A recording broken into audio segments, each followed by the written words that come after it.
Pada kesempatan kali ini kami akan membahas mengenai sejarah bangsa Israel.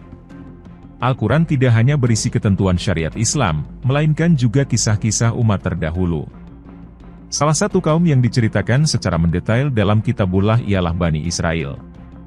Sebutan Israel sesungguhnya mulia karena merupakan nama lain dari Nabi Yakub alaihissalam. Sejarah kabilah ini dapat ditelusuri sejak zaman Nabi Yusuf bin Yakub alaihissalam. Nabiullah yang berwajah rupawan itu, setelah melalui pelbagai ujian, akhirnya menempati posisi penting di Mesir.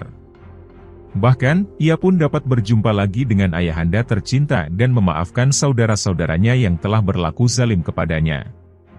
Zaman berganti. Bani Israel akhirnya menjadi kaum yang tersingkir di Mesir. Mereka bahkan dipekerjakan bak budak oleh penguasa setempat. Allah Subhanahu wa Ta'ala mengutus Nabi Musa untuk meneguhkan tauhid dan membebaskan Bani Israel dari penindasan Fir'aun. Akan tetapi, kaum Nabi Musa itu memiliki suatu watak yang buruk, yakni enggan bersyukur. Padahal, berkali-kali Allah Subhanahu wa Ta'ala menganugerahkan nikmat dan perlindungan kepada mereka melalui Nabi Musa alaihissalam. Bukannya semakin taat, tak sedikit dari mereka yang malahan membangkang terhadap perintah Allah dan Rasul-Nya. Puncaknya, mereka minta kepada Nabi Musa agar dibuatkan patung sapi. Rupanya, mereka tak bisa lepas dari kebiasaan masyarakat Mesir yang gemar menyembah berhala. Ketika Nabi Musa sedang bermunajat di Tur Sina selama 40 hari, kaumnya yang durhaka justru berpesta pora sembari memuja patung anak sapi. Mereka mengabaikan nasihat Nabi Harun, saudara Nabi Musa yang kepadanya amanat kepemimpinan dititipkan untuk sementara. Alhasil, begitu sang kalimullah itu kembali, ia mendapati kaumnya telah jauh dalam kesesatan. Saking kesalnya, Nabi Musa membanting batu yang dibawanya dari hasil bermunajat kepada Allah di gunung tersebut. Musyrik merupakan suatu dosa yang amat besar. Bagaimanapun, perbuatan itu justru tak menjadi pengingat bagi mereka. Tampaklah satu watak lagi yang ditunjukkan Bani Israel yakni lupa diri. Suatu ketika, Allah Subhanahu wa Ta'ala menyuruh Nabi Musa alaihissalam sukun mengajak kaumnya agar bertolak menuju Baitul Maqdis, Palestina. Waktu itu, Palestina sedang diduduki suatu bangsa yang terkenal kuat dan tangguh, tetapi musyrik.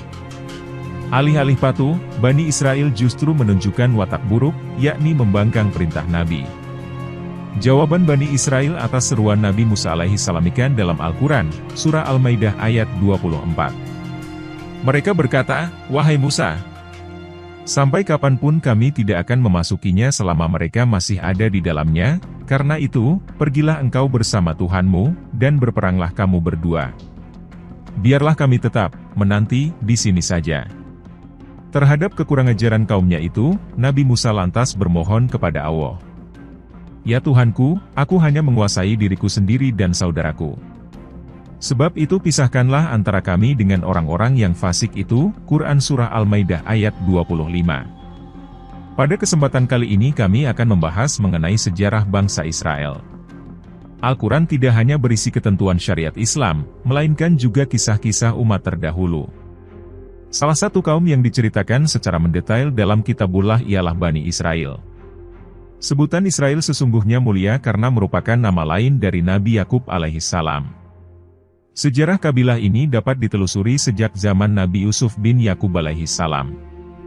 Nabiullah yang berwajah rupawan itu, setelah melalui pelbagai ujian, akhirnya menempati posisi penting di Mesir. Bahkan, ia pun dapat berjumpa lagi dengan ayahanda tercinta dan memaafkan saudara-saudaranya yang telah berlaku zalim kepadanya. Zaman berganti.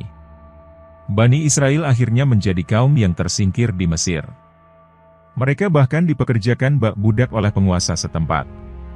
Allah Subhanahu wa Ta'ala mengutus Nabi Musa untuk meneguhkan tauhid dan membebaskan Bani Israel dari penindasan Fir'aun. Akan tetapi, kaum Nabi Musa itu memiliki suatu watak yang buruk, yakni enggan bersyukur. Padahal, berkali-kali Allah Subhanahu wa Ta'ala menganugerahkan nikmat dan perlindungan kepada mereka melalui Nabi Musa alaihissalam. Bukannya semakin taat, tak sedikit dari mereka yang malahan membangkang terhadap perintah Allah dan Rasul-Nya. Puncaknya, mereka minta kepada Nabi Musa agar dibuatkan patung sapi. Rupanya, mereka tak bisa lepas dari kebiasaan masyarakat Mesir yang gemar menyembah berhala. Ketika Nabi Musa sedang bermunajat di Tur Sina selama 40 hari, kaumnya yang durhaka justru berpesta pora sembari memuja patung anak sapi. Mereka mengabaikan nasihat Nabi Harun, saudara Nabi Musa yang kepadanya amanat kepemimpinan dititipkan untuk sementara. Alhasil, begitu sang kalimullah itu kembali, ia mendapati kaumnya telah jauh dalam kesesatan. Saking kesalnya, Nabi Musa membanting batu yang dibawanya dari hasil bermunajat kepada Allah di gunung tersebut. Musyrik merupakan suatu dosa yang amat besar. Bagaimanapun, perbuatan itu justru tak menjadi pengingat bagi mereka. Tampaklah satu watak lagi yang ditunjukkan Bani Israel, yakni lupa diri.